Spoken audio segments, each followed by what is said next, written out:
আসন্ন ত্রয়োদশ জাতীয় সংসদ নির্বাচনে বাংলাদেশ জামায়াতে ইসলামীর একাধিক প্রভাবশালী প্রার্থীর মনোনয়নপত্র ধারাবাহিকভাবে বাতিল হওয়ায় দেশের রাজনৈতিক অঙ্গনে নতুন করে আলোচনার সৃষ্টি হয়েছে।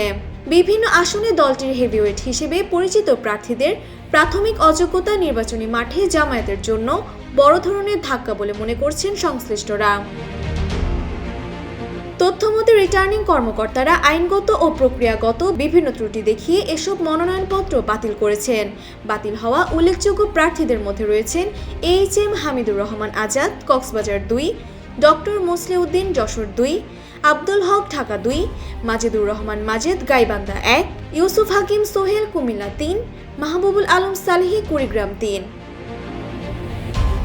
রিটার্নিং কর্মকর্তাদের মতে মূলত ঋণ খেলাপি সংক্রান্ত জটিলতা, হলফনামায় তথ্য গোপন এবং নির্বাচন আইন অনুযায়ী অযোগ্যতার কারণে এই সিদ্ধান্ত নেওয়া হয়েছে।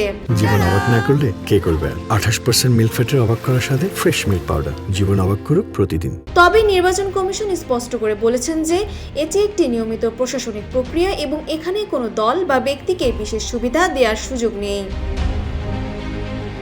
মনোনয়ন বাতিল হওয়ায় তৃণমূল নেতাকর্মীদের মধ্যে হতাশা দেখা দিলেও দলের শীর্ষ নেতৃত্ব একে সাময়িক হিসেবে বলেছে।